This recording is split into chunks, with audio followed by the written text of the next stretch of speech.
Maurizio Galante, couturier designer. Je suis à Paris, ça fait 16 ans.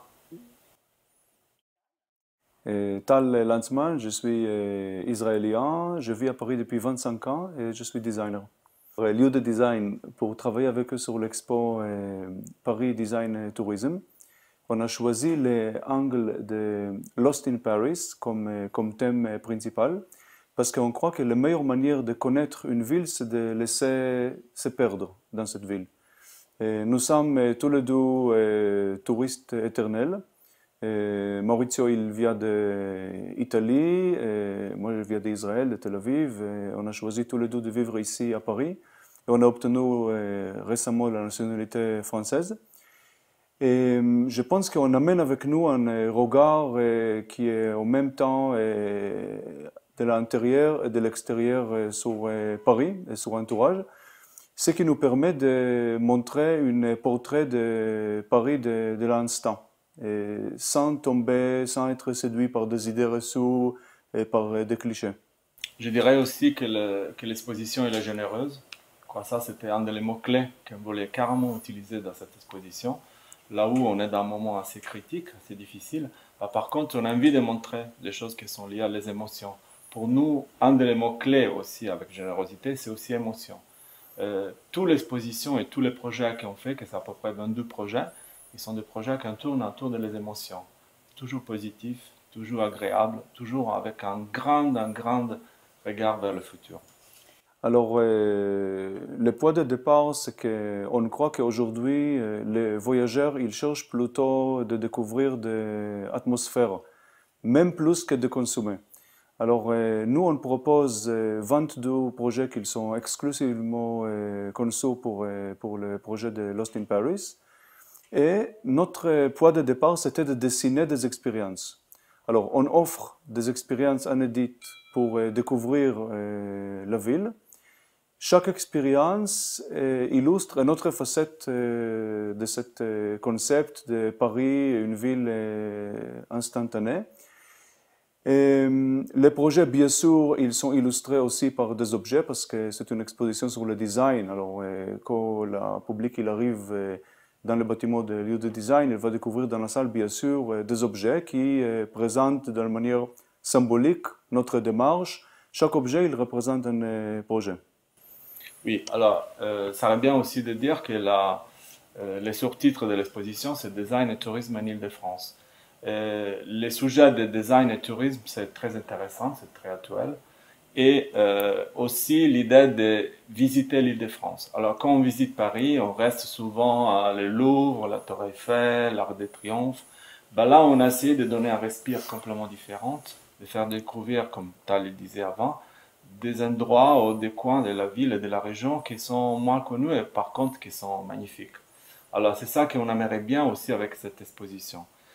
Pour décrire un petit peu le projet il va par exemple dans une petite collection de sous-sets qui sont réalisés par un artiste américain qui s'appelle Massimo Gammacorta, qui raconte les monuments parisiens et franciliens. Alors par exemple, on a un sous-set Louis XIV, on a un sous-set Vélib, on a un sous-set Tour Eiffel, on a un sous-set Arc de Triomphe, et tous ces sous-sets, qui sont à peu près 7, ça va être exposé en bas dans le lieu de design. On a choisi, par exemple, pour l'affiche de l'exposition, la sous-set Tour Eiffel.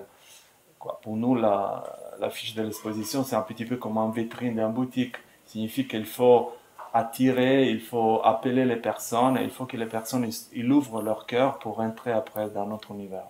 Alors, on a fait un projet en partenariat avec la Manie de Paris. On a fabriqué une pièce de Manie pour un projet qu'on appelle hors prix, priceless.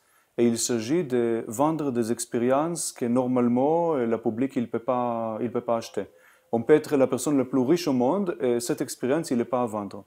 Alors, avec la Manie de Paris, on a créé cette manie cette pièce de manie qui symbolise l'acte d'acheter une expérience. Et quand je dis acheter, pour nous, acheter, c'est aussi un acte de montrer qu'on croit à le projet. Ce n'est pas forcément de payer d'une manière matérielle les prix. Alors, nous avons contacté plusieurs partenaires pour ce projet d'expérience hors prix.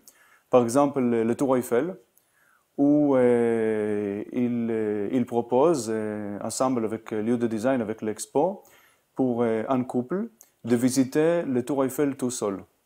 Alors là, on n'y va pas dévoiler les secrets de cette visite, mais il s'agit d'une visite que normalement on ne peut pas faire. Et le couple, il est invité, il serait reçu par l'équipe de Tour Eiffel pour boire un champagne ensemble, pour visionner Paris tout seul. Après, Oui, on après a... on a par exemple un dîner en soirée à Rungis. Donc ça c'est très intéressant, quoi. Personne ne peut visiter. C'est-à-dire l'arrivage des marchandises à Rungis, c'est quelque chose de spectaculaire. Rungis, c'est un des marchés, c'est presque le plus grand marché européen. Et ça, c'est très, très, très bien. Après, on a un backstage de Lido. Alors, tout le monde y rêve un petit peu de Lido. Par contre, l'idée de participer, de voir comment ça marche, de voir la machine, ça, c'est très, très intéressant. Alors, c'est toujours des expériences que on, on peut pas acheter. Alors, par exemple, de passer une nuit sous les berges, sous les nouvelles berges, de dormir en nuit sous les nouvelles berges qui viennent d'être ouvertes. Voilà, c'est magnifique, c'est unique. Le cœur de l'exposition, c'est au lieu de design. Ici, on part avec toute l'explication, on raconte les projets, on montre les objets. Par contre, après, on envahit la ville.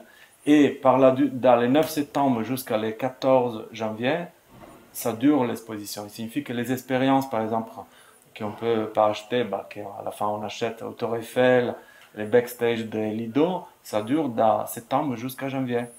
Et voilà. Hmm. On a des produits qu'on appelle les produits ambassadeurs. Ça signifie qu'il y a une certaine partie des objets qu'on montre ici dans la salle. Il y a des autres qui représentent la vision, la philosophie de l'expo et qui sont présentés dans la ville ou même dans les villes différentes au monde. Je dirais que c'est pas nouveau d'approcher un projet de cette façon, dans le sens qu'on essaye tout le temps de dire euh, on est Maurizio et Tal et on voit les choses comme ça. Et ça, c'est très important, dans le sens que tout ce que vous allez voir dans l'exposition, c'est notre vision, c'est notre rapport, je dirais, c'est notre direction. Voilà. Pour montrer à les autres qu'il existe des autres pistes, des autres façons de voir les choses. Je pense que c'est plutôt ça. C'est Hmm. moi et Tal. Je pense que Tal et moi. ce qui est important à dire, c'est que quand on a commencé de réfléchir sur ce thème, on a essayé de trouver une raison d'être. Pourquoi nous? Et qu'est-ce qu'on peut, nous, contribuer et amener, quelle facette, quel angle on peut offrir pour raconter quelque chose de pertinent et de personnel. Et je pense que cet angle de touriste éternel, c'est un angle qui nous va bien et qu'on souhaite à tout le monde parce que c'est un regard qui continue d'être fraîche, un regard qu'on pose sur notre entourage, sur la ville qu'on a choisi de vivre. Et on souhaite pour tout le monde de rester quelque part touriste éternel et de continuer de regarder autour de eux avec émerveillement. Alors, on dit par exemple que on a la famille qu'on reçoit et la famille qu'on choisit. Voilà, Paris pour nous, c'est la famille qu'on a choisie. Vous savez, il y a des choses qu'on aime, des choses qu'on aime plus, même si c'est pas correct, bah quand même, c'est la vie, c'est comme ça. Alors, par exemple, un des projets que j'aime plus, c'est le projet des typos parisiennes. C'est un typo qu'on est en train de créer à partir de lettres et manuscrits de personnages très connus qui ont vécu à Paris, qui font partie de l'histoire de Paris. Quand on pense toujours que la typo et les lettres, ils transmettent quelque chose, ils transmettent une émotion, une énergie. Et de prendre par exemple la P de la lettre de la signature de Madame Pompadour, ou la M et la A de la lettre de Marie-Antoinette, pour après les mettre ensemble, la N de Napoléon, pour les mettre ensemble et créer un typo, on trouve que déjà, c'est comme c'est un enfant que quand il est né, déjà il est fort, il est costaud. Oui, le photomaton, c'est une collaboration avec La Poste. Et il s'agit d'un rickshaw, d'une machine photographique portable qui serait amenée à Paris par l'équipe de La Poste, où le touriste il peut se faire photographier avec les vrais monuments architecturels derrière. Et il va recevoir quelques minutes plus tard une série d'une douzaine de timbres imprimés avec lourd portrait, avec un bâtiment derrière.